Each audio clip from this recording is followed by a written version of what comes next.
দাঁড়ান ভাই, দাঁড়ান দাঁড়ান দাঁড়ান, গোড়া বাজার যাবেন? হ্যাঁ ঠিক আছে, চলুন। দাদা, আপনাকে তো বলেই নিয়ে আসলাম আমি একা যাব। দেখেন ম্যাডাম, আপনারা দুজন একই জায়গায় যাবেন, তাই নিয়েছি। আমাকে আমার বাড়ি থেকে বলেই দিয়েছে এখনকার দিনকাল ভালো না, কোনো ছেলের আশেপাশে বসবি না। বহরমপুর শহরে নাকি অনেক পকেট মার আছে। ম্যাডাম আপনি চিন্তা করেন না, কিচ্ছু হবে না। দাদা, বলেন ম্যাডাম। এই ছেলেটা পুরো গুন্ডার মতো দেখতে, কেমন ভাবে তাকাচ্ছে। দিনকাল ভালো না, চারিদিকে মেয়েরা রেপ হচ্ছে, আমার ভীষণ ভয় করছে। দেখুন, আপনি আজে বাজে কথা বলবেন না। আপনি নিজেকে কি ভাবছেন? আমি ভদ্র ঘরের ছেলে। চেহারা দেখে তো একটা ভিলেনের মতো লাগছে। কি বললেন? কিছু না। অসভ্য জানোয়ার কোথাকার। আপনি আমাকে মারছেন কেন? মাছি কেন? মেয়ে দেখলে গায়ে ঢলে পড়তে মন যায় না। কি হয়েছে ম্যাডাম? এই ছেলেটা আমার সঙ্গে নোংরামি করছে, ওকে এক্ষুনি রিক্সা থেকে নামিয়ে দেন। আপনি রিক্সা থেকে নামেন। না, আমি নামবো না। নামবি না? আপনি চলুন।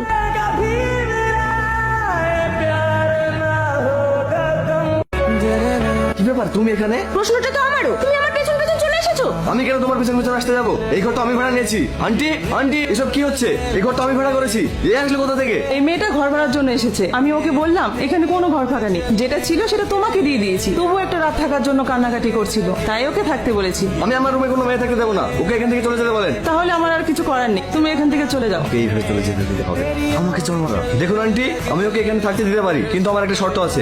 আন্টি, ওর কি শর্তটা আপনি ওকে বলতে বলুন। আমার অফিসে কন্টিনিউ নাইটে ডিউটি আছে, তাই আমি দিনে থাকবো। ও যদি রাতে থাকে তাহলে এখানে থাকতে পারে। আন্টি, ওকে বলে দে আমার দিনে কলেজ আছে, আমি দিনে থাকবো না, রাতে থাকতে দিলেই হবে। আমি ওর শর্তে রাজি। তাহলে তো দুজনের মধ্যে কোনো সমস্যাই থাকলো না। যাও, তুমি ঘরে যাও। তাহলে ও অফিসে যাক, আমি ঘুমাই। আজ তো আমার আবার অফিস নেই। তাহলে কি হবে? দুজনে একসাথে কিভাবে থাকবো? কেন? তুমি নিচে ঘুমাও, আমি উপরে ঘুমাচ্ছি। ঠিক আছে। আজকে তাজা খবর, নন্দীগ্রামের একটি মেশে বীররাত্রি একটি মেয়েকে একা পেয়ে ধর্ষণ করে খুন করেছে একটি যুবক। কি ব্যাপার, এত রাত্রে তুমি কোথায় যাচ্ছ? আমি এখানে শুবো না, বাইরে শুবো। খবর শুনে ভয় পেলে নাকি? না। ঠিক আছে, তুমি ভিতরে ঘুমাও, আমি বাইরে ঘুমাচ্ছি। কি হলো? আমি বেড়ালের মতো দেখতে? না, তুমি বাদরে। কি?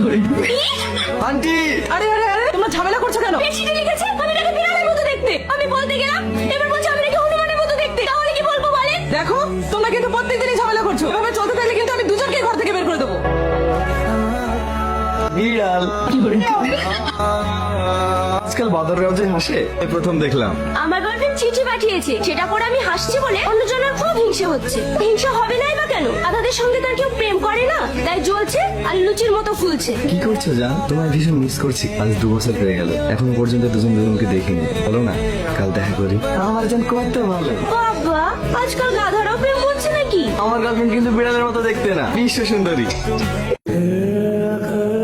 ব্যাপার, বিড়ালের মুখটা প্রতিদিন 5 কেজি দেখি, আজ আবার 120 কেজি লাগছে কেন? নিশ্চয়ই বিড়ালের বয়ফ্রেন্ড ধোকা দিয়েছে। দেখো, আজকে আমার ভালো লাগছে না, আমাকে একটু একা থাকতে দাও। কি হয়েছে তোমার?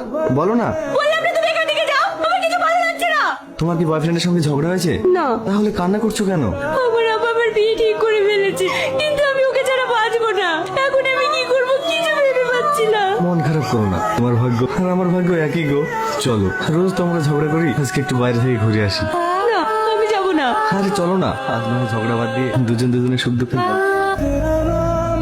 এবার বলো, কি হয়েছে? আমার আব্বা তার বন্ধুর ছেলের সাথে হঠাৎ করে আমার বিয়ে ঠিক করে ফেলেছে, কিন্তু আমি যাকে ভালোবাসি আমি তাকে ছাড়া থাকতে পারবো না, আর ও আমাকে ছাড়া বাঁচতে পারবে না। কিন্তু আমি এখন কি করবো কিচ্ছু ভেবে পাচ্ছি না। তুমি যে একজনকে ভালোবাসো সে কথা তোমার আব্বাকে বলে দাও না। আমার আব্বা ভীষণ রাগী, এই সম্পর্ক কখনো মেনে নেবে না। আমার গার্লফ্রেন্ডেরও বিয়ে হয়ে যাচ্ছে। হ্যাঁ, তো আমি ওকে আমার জীবনের থেকেও বেশি ভালোবাসি। যাকে জীবনের থেকে বেশি ভালোবাসে যায়, এই উপরওয়ালা তার জীবন থেকে কেড়ে নেয়। সত্যিকারের ভালোবাসা সবসময় অসম্পূর্ণ থেকে যায়। আমাদের বিড়ালের কাছের ভাগ্যটা দুজনের একই গো। চলো, অনেক দেরি হয়ে গেল। আমার একটু কাজ আছে, তুমি যাও, আমি আসছি। প্রিয়া, কি ব্যাপার, ও কোথায় গেল? আন্টি, কি হলো? প্রিয়াকে কোথাও খুঁজে পাওয়া যাচ্ছে না। ও কোথায় গিয়েছে আপনাকে বলে গিয়েছে? না তো। আচ্ছা ঠিক আছে। এগুলো আসলে কোথা থেকে? এগুলো তো আমি আমার গার্লফ্রেন্ডকে দিয়েছি। তার মানে আমি যাকে অসীম পাখি ভেবে ভালোবাসি সে আসলে প্রিয়া। আমি তার এত কাছে থেকেও তাকে চিনতে পারিনি। ওকে আমাকে খুঁজে বের করতেই হবে। বলো মা কবুল। আর একবার বলো। ও অতীন পাখি। কে? ভাবুন তুমি? হ্যাঁ। তুমি এখানে কি করছো? কেন? তুমি আমাকে নিয়ন্ত্রণ করবে না বলে আমি এখানে আসতে পারবো না? এগুলোর কথা মনে পড়ছে। এগুলো তো আমি আমার বয়ফ্রেন্ডকে দিয়েছিলাম। আরে পাগলি, আমি তো তোমার সেই রাত জায়গা পাখি।